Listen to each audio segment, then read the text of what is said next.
กันจักครูให้เขาจักบ่อ้าวเป็นยังจะบ่ให้เขานี่ก็เดือน10ละยันเข้าบ่ได้ได้สิเป็นยังโอ้มื้อหน้าสิให้ตัวบ่ได้แล้วก็คันมาจดสะยันสิบ่ได้เข้าอีกติดยังนั่นน่ะติดหนี้เงินติดหนี้เงินเข้าเฮียนนะว่าแม่นเท่าไหร่น่ะ200,000มีละของนี่ตอนนี้เจ้าเฮียนอยู่บ่หรือว่าบ่ได้เฮียนเขายังเฮียนอยู่เดือนเจ้าผู้อ้ายนี่บ่ผู้ละ50,000เอาลูกเอาเจ้าก็เอาไว้เด้อพี่น้องเอ้ยอันนี้เป็นเงินของระเบ้าเองแต่ว่าอันนี้น่ะเป็นของแม่ป้าพิมพ์เด้อไอ้แม่พิมพ์ที่ส่งเครื่องพวกไข่พวกมะเมที่ส่งให้หลานมากินโตงามเพื่อนไปเนี่ยเอาลูกเพื่อนเบาฝนพี่น้องเอ้ยเนาะคักอยู่ทมิตรนั่นก็ดีลูก9คนพ่อกับแม่ให้น้องแต่ว่าเพิ่นได้สร้างครอบครัวแล้ว5 คนเหลือ4-5 คนติสั่ง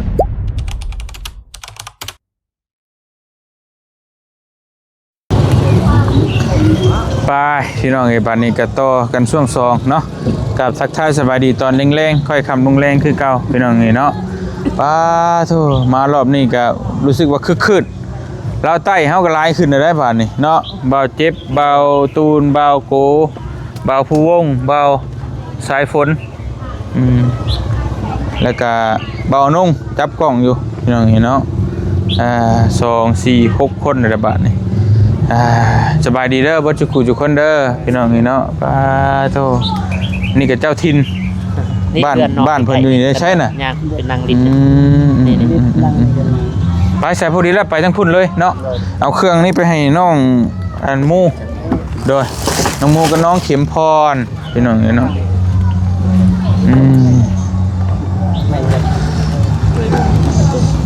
ไอ้หนุ่มไปท่านโกได้แล้ว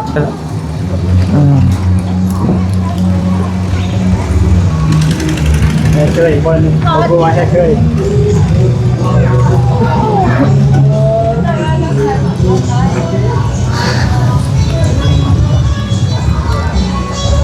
โอ้นี่ก็มีทางมาได้อยู่เนาะได้อยู่ทางยางคนบุเคยมาจากเถื่อบาทนี่โอ้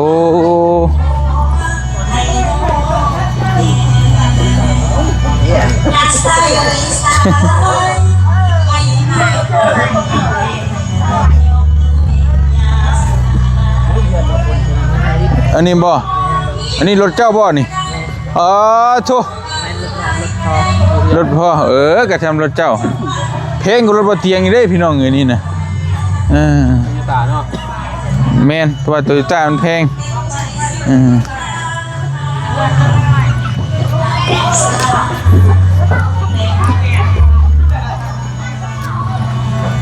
โอ้ยม่วนเด้พี่น้องเอ้ย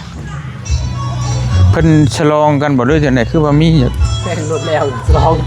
บ่อยู่พุ่นก็คือมีงานบ่เพิ่นลุ่มคุณฉลองเกี่ยวข้าวแล้วบ่ตัวลุ่มได้ใช่อยู่แค่นั้นบ่เฮือนหลังนั้นน่ะคือเห็น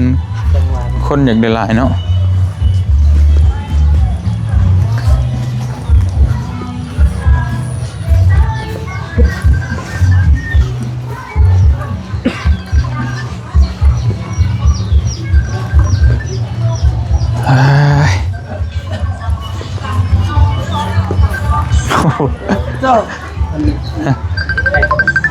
เฮ้ยผู้สาวบ่ฮับซะมี่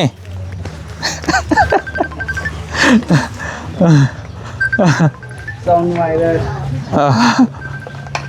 สาวสู้มากก็ฮับเลยเนาะโอ้ยสบายดีเนาะแล้วยังสิไปอยู่ห้างก็ได้มันถ่ายอยู่หันบ่มาพี่นี่พี่น้องเอ้ยสอนจากกาแฟบ่เตียง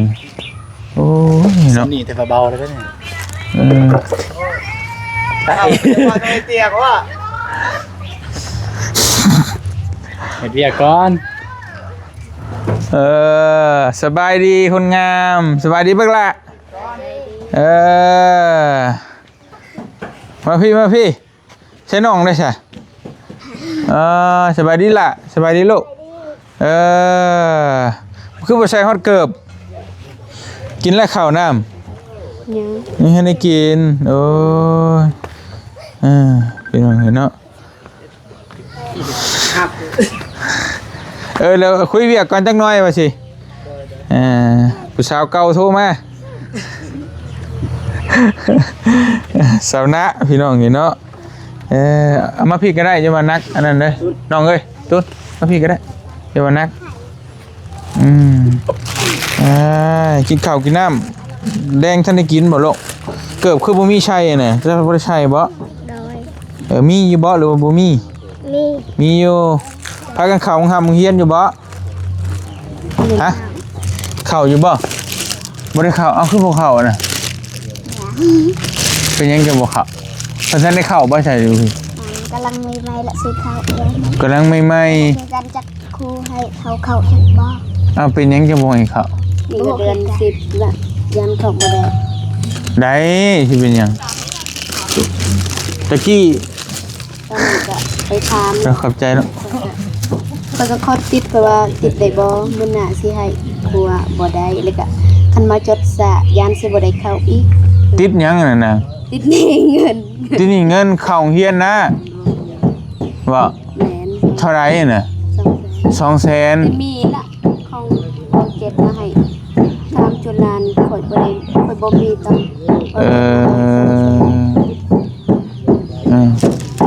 ตอนนี้น่ะมีอยู่เงินน่ะแต่ฉันได้ไปติดต่อบ่โอ้ยเนาะอันน่ะปีที่แล้วน่ะเจ้าเข้าอยู่บ่ปีแล้วก็เข้าจักเพิ่นเอาไว้อยู่ไสส่งเสือมันเสียเลยก็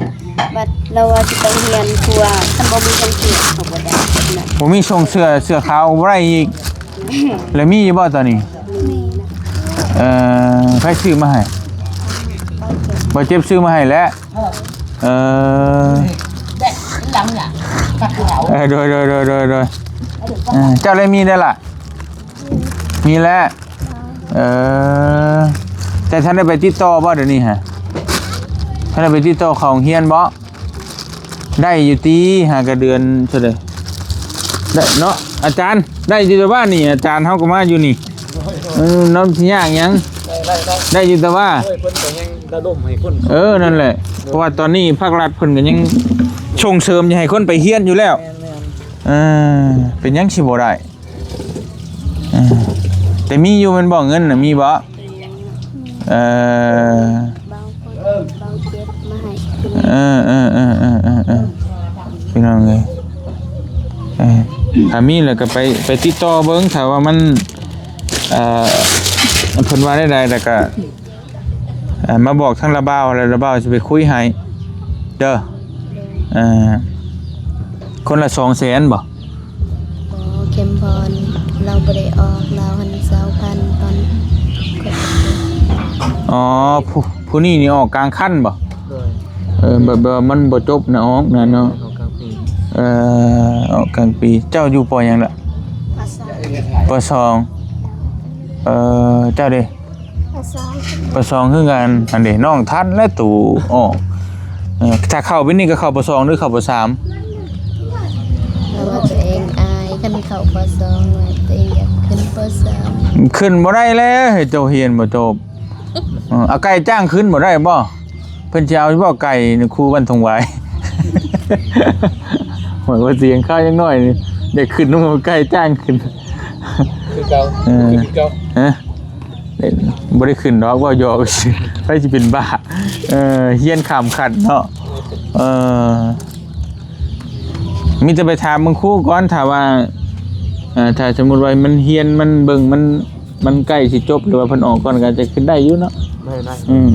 ระดมบ่ให้คนภาระการเรียนนั่งลงก็ได้ล่ะยันจะเมื่อยมีแต่พุ่นแหละพังเบิ่งผู้อื่นพุ่นแหละค่ะนั่นแหละครับคำว่ามันตะเว้นตะเวียงแล้วก็จังสิพาเพิ่นไปเบิ่งก็ว่า น้องเพิ่นก็อยากอยากเข้าเรียนอยู่แต่ว่าผู้นี้ปัดออกแตะก่อนแต่ผู้นี้นี่ตอนนี้เจ้าเรียนอยู่บ่หรือว่าบ่ได้เรียนเขายังเรียนอยู่เด้อเจ้าผู้อ้ายนี่บ่มีแต่ผู้อื่นตอนเช้าพาเราไปเบิ่งเด้อพาเราไปเบิ่งนี่ถ้าเป็นได้แล้วก็ทั้งดาวสิเข้ามาเบิ่งน้ำใหม่แต่ว่าเพิ่นได้บ่ได้กันมาบอกอ้ายนี่ในคู่ก็นั่งอยู่นี่พอมันขึ้นกับของการเมืองท่าแตงอยู่ได้แม่ศึกษาเมืองท่าแตงบ่ยากดอกเจ้าน่ะมันได้เบิดทุกอย่างนั่นหน้าตาก็ดีแต่ว่าไปเรียนหนังสือบ่เป็นจบเลยบัดนี้น่ะผู้ชายแชทมาก็ตอบบ่ได้ได้นั่นน่ะเสียเบิดหน้าตาบักหล่อๆนึงไปอ่านหนังสือบ่ได้อดเอาเด้อล่ะเด้ออดเข้าเอาเด้อถ้ามันขาดหยังปึ้มมิกโชได้แล้วมีเบิดแล้วมีเบิดแล้วแน่มึงมีเบิดทุกอย่างเลยเขาอะไรบัดนี้อดเอาอย่าไปถามเบิ่งครูอื่นเป็นได้ก็ได้เดี๋ยวสิเข้ามาใหม่ดอกระเบ้าสิเข้ามาเบิ่งน้ำใหม่โอ้อีตนแล้วพี่น้องจะเป็นบ่หนังสือนี่เรียนจบบ่ยังเป็นยังคือไปถามเอาเจ็บบัดนี่ภาษาก็โอเคเลยถามเจ้าของเฮียนบัดสิไปถามบ่เจ็บบ่เจ็บแล้วว่าเราให้จบสูงแล้วบ่เจ็บน่ะย่างบ่ได้ก็ให้มันสักม.3 ม.4 เนาะจบสำนั้นก็ยังโอเคนะแต่ม.4ให้ได้ไปประกาศก็ยังดีแล้วไปเฮ็ดเวียกเฮ็ดงานอยู่ไสก็ได้ซำนั้นอดทนเอาแล้วปลูกกองเสียก็หลายโธ่พี่น้องเนาะสวัสดีพวกล่ะพูดคุณว่าผู้นี้คุณอะไรนี่กินแล้วข้าวนึงกินนี่ลูกกินแล้วลูกล่ะ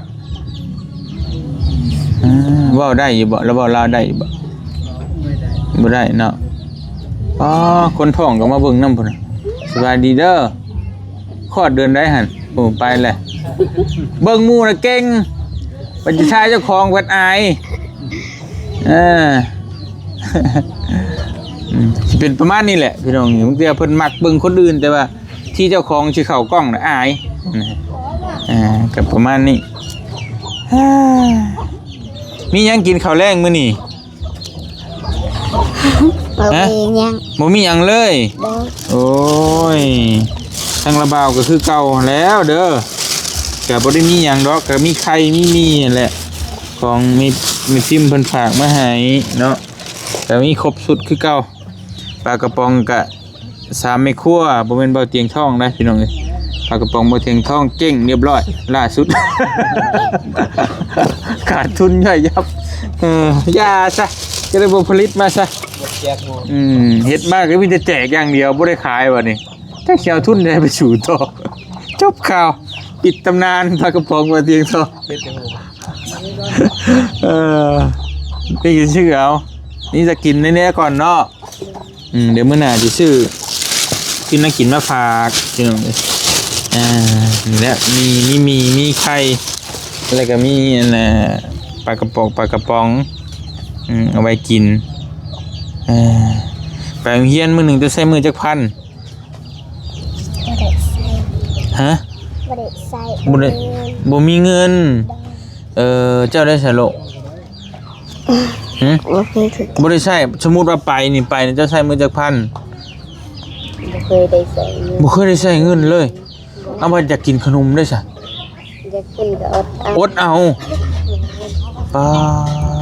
พี่น้องเนาะเฮ็ดได้มันบ่มีเนาะ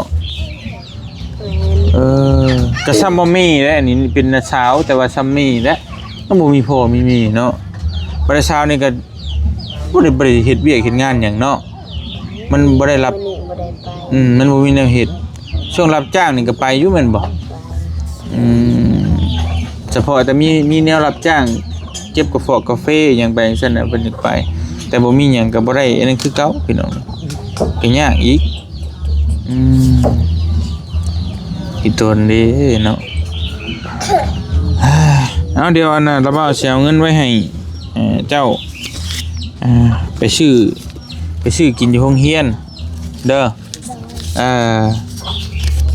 มือจักพันมือละ 5,000ได้บ่ได้อยู่มันได้หยังแน่5,000ซื้อขนมบ่แน่กินเจ้าก็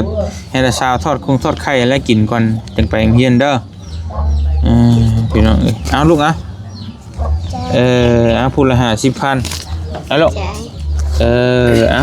เอาเจ้าก็เอาไว้เด้อพี่น้องเอ้ย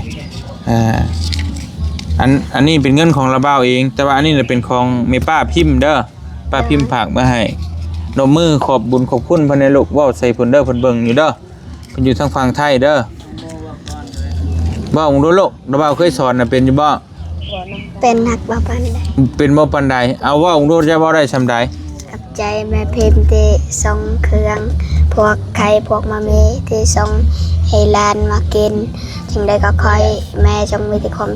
สุขภาพแข็งแรงความเจ็บบ่ให้ได้ความไข้บ่ให้สุขภาพนาสิ่งใดคอยได้สิ่งนั้นเด้อสาธุ โอเคลองเบิ่งดูนะสาว ขอบใจแม่ที่มาเครื่องมาให้เฮาได้เก็บ เว้ารถ ขอบใจโอ้บ่เป็น เอาขอบใจเพิ่นอยู่ดีมีแห้งอะไรนั่นแหละก็เว้ารถ อยู่ดีมีแฮงปรารถนาสิ่งใดคอยได้สิ่งนั้นสาธุ บ่เคยเว้าบ่เวลาจะไปผูกแขนเขาได้สาเหตุนั่นแหละ ว่าบ่เป็น ว่าบ่เป็น แม่น เวลาจะไป มาถ่ายคลิปก็มีแต่จุฬานี่เนาะ บ่ได้เจ้าต้องเฮียนเว้าได้ให้มันเป็นเด้อเพราะเจ้าเป็นผู้ใหญ่เดี๋ยวเจ้าก็ต้องได้บอกหลานว่าแบบนี้สิให้หลานไปบอกละเช้าเจ้าบ่อายบ่จ้ะ ละเช้าอวยพรแบบนี้เด้อเจ้าสิอายว่าเจ้าเป็นละเช้าเจ้าก็ต้องบอกหลานเนี่ยเจ้าต้องเป็นก่อนแต่ก็ต้องให้เป็นบ่กูคนนั่นแหละมันก็บ่ได้หยังยากหรอกมีแต่เอาขอบมกขอบใจเพิ่นแล้วก็อวยพรให้เพิ่นอยู่ดีมีแฮงให้ร่ำให้รวยก็ แต่เวลาคันบ่มีเขาใดๆคือเป็นบัดหลายคนมันเฮ็ดคือ โอ้หลายคน เป็น ไปอวยพรอยู่ห้องน้ำบ่มีบ่บ่มีครับท่านได้ไล่ครับอยู่ป่าพุ่นเนาะ โซฟา เอาน้องเข็มพรน้องเบิ่งดูลูกอวยพรดูพร้อมดูลูกว่ามันม่วนเด้อ ขอบใจแม่พิมพ์ที่ฝากมามีกับใครให้ร้านจังใดก็ขอให้แม่จงมีแต่ความสุขภาพแข็งแรงขออยู่มันควันยืนความเจ็บบ่ให้ได้ความไข้บ่ให้มีพัฒนาสิ่งใดคอยได้สิ่งนั้นสาธุ โอเคสาธุดีเก่งแล้วได้แล้วส่วนนั้นแกก็บ่ได้หยังมากมายดอกเนาะอยู่ดีมีแฮงให้ร่ำให้รวยก็ได้แล้วพี่น้องเด้อไปสามีแต่ละเบ้าสิเมื่อก่อนมันค่ำแหละเด้ออย่าลืมเด้อบ่อื่นเด้อพาเพิ่นไปพาโรงเรียนพี่น้องเนาะทำบ่ได้ก็โทรหาบอกว่าเจ็บก็ได้พอบ่เจ็บก็นั่นอยู่แหละแล้วก็ให้บ่เจ็บโทรมาหาทางเบาผู้วงเพิ่นก็อยู่ในของการศึกษาแม่เพิ่นอยู่กับครูอาจารย์ใหญ่อยู่น่ะบ่ยากถ้ามันยากนะเพิ่นบอกมาแป๊บเดียวแต่ก็บ่ยากดอกเพิ่นให้ญาติเองนี่ซื่อ ไปเด้อเอานี่เฮ็ดชูลานกินเด้อแล้วบ่าวป้าอันเมื่อป้าก่อนบัดนี้เด้อสบายดีเด้อลูกเด้อโอเคไปอย่ามันค่ำจะเจ้าไปเฮ็ดกินไปลูกปักหลายๆนึงมีเบิดป้าเจ้านั่งอยู่เดินนี่เลยมื้อนี้ไปกินไปลูกไปไปบ้านนี้พี่น้องเอ้ยโอ้โธ่จนค่ำจนมืดบ่ได้ก็ได้ไปพาย่างนึกว่าเจ้าถิ่นกับย่างรถบ่เป็นหยังไปนี่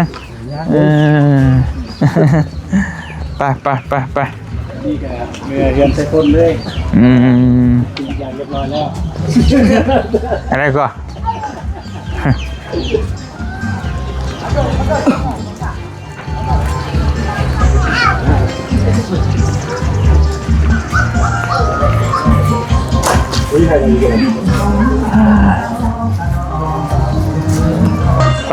พี่น้องไอ้บัน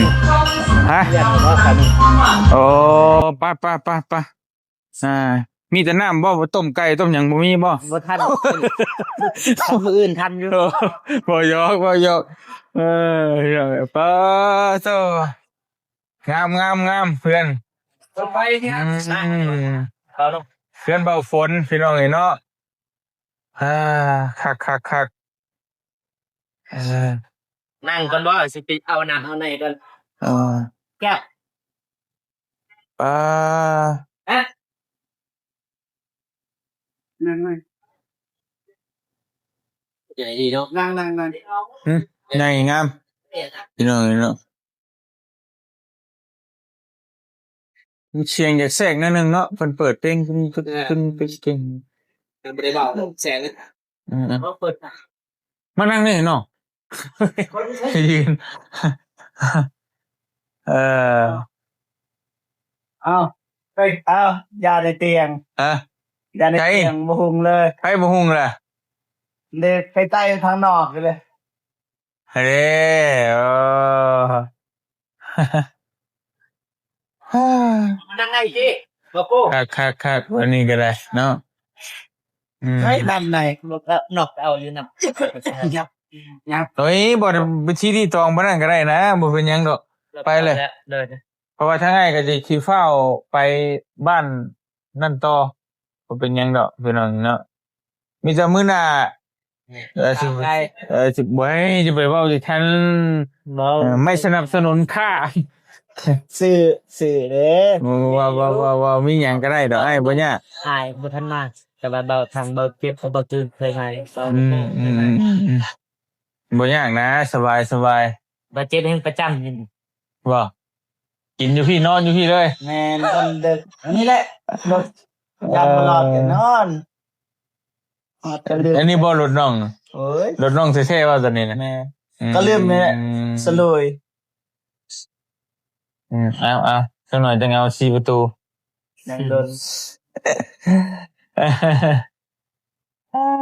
พี่น้องเอ้ยโอ้มันก็อยากนั่นหน่อยหนึงเนาะ รบกวน เฮง บ่ได้ เฮง ติด เติบ ลิขสิทธิ์ บ่เป็นหยังดอกเดี๋ยวให้ตากล้องเขาจัดการให้เฮ็ดได้มันมีเพลงพี่น้องเนาะอยู่กันจะคนเฮือน อยู่ทำอิฐนั่นก็ดี ลูก9คนพ่อกับแม่ให้น้อง แต่ว่าเพิ่นได้สร้างครอบครัวแล้ว อ๋อ 5 คน เหลือ4-5คนติสร้างครอบครัวแล้วก็ไปอยู่นำผัวเพิ่น อืมโอเคพี่น้องเนาะก็เพิ่นก็เอ่อเป็นคนหนึ่งที่อยู่ในบ้านนี่ก็ถือว่าผู้ใดเดือดร้อนอหยังก็มาขอความช่วยเหลือเนาะเพราะว่านั่นก็เห็นได้ยินแต่บ่เจ็บเบาเล่าให้ฟังนะเล่าให้ฟังอยู่ว่าเราก็เป็นใช่คือจิตอาสาช่วยเหลือโดยที่บ่ได้หวังผลประโยชน์หยังนั่นน่ะช่วยโดยจิตโดยใจพี่น้องเนาะมีคนเจ็บคนป่วยก็พาไปห้องหมอเพิ่นก็ได้พ่อแม่ไปใช้วัดฉัน พ่อ ไป แม่ไปนอนสวน ช บาง น คนก็ว่าสิไปนอนสวนน่ะ เอามื้อนี้บ่ เรามานี่แล้วก็บางคนไปนอน ชวนกาแฟบ่ เพราะว่าเขารักเก็บกัน กาแฟก็รักกันเนาะ รักรัก ตาย กลางคืนนี่เก็บพูดเอา บ่ แม่ โอ้ยตายแล้วพี่น้องเอ้ย แต่ อยู่ พูดเท่าก็บ่ได้เรื่องครับ อยู่ยากขึ้นน้ำมือเลยแท้เนาะสลักเอาของกันได้แต่พุด อันนี้ได้เฮือนซานกันว่าเป็นงานในไหวเชียงเบาโนมากครับ ได้ อันนี้คันมาบ่ท่วงบ่ทันก็นอนเฮือนก็ได้ ได้มื้อหน้ามื้อในสิมาดินน้ำเนาะคักนี้พี่น้องเอ้ยแต่ว่ามื้อนี้เฮาก็ตั้งใจจะมาเรียกมางานนั่นแหละอยากมอบเครื่องมอบของให้มันแล้วแล้วก็สบายใจดอกเฮานะอย่าว่ามันเครื่องของผู้ใหญ่เพิ่นฝากมามัน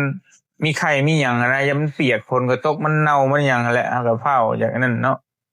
แต่มื้อหน้าเดี๋ยวก่อนสิกลับสิหยังก็สิมาแวะดินน้ำดอกเขาว่านั่นก็ได้ ฮัดพี่น้องเนาะทางอ่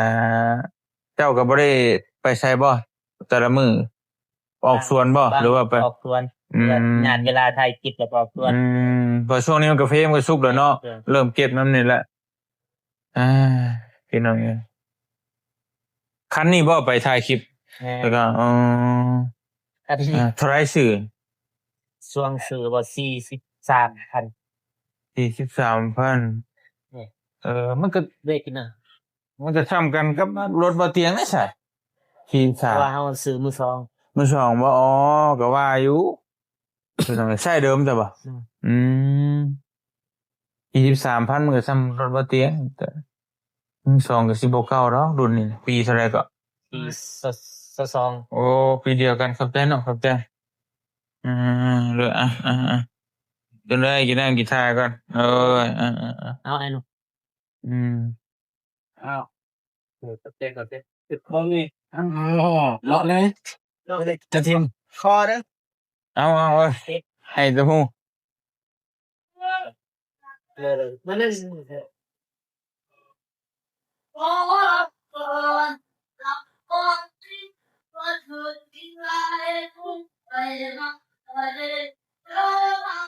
สิไปใส่ต่อยจ้ะนะ ฮะ สิไปใส่ต่อย ไอ้มาสิเข้าบ้านหัง โอ้ เพราะว่าอะไรทั้งเบานุ่งทั้งอันเอ็ดอันเฮือนน้องข้างน้องก็เลยเลยจะพาเข้าไปอัปเดตนั่นเบิ่งกะสิกลับมาพุ่นแล้วห้องพักอยู่ท่าแตงตาบ้านพักอยู่พุ่นเป็นเนาะมีแต่มื้อหน้ามื้อในเนาะแล้วนั่นก็นัดกันสวัสดีไปถ่ายคลิปไปนั่นทางใดก็ มือ ไปนำกันบ่ มือ เราสิไปนำบ่ ไป เบื่อ ไปเราไป ก็ไปนำกัน ไป หยังดอกจะเอาเครื่องไปให้ทั้งอันน่ะ2ครอบครัวซื้อหยังก็ แล้วน้องเต็ด น้องตุ๊กซะ ตุ๊ก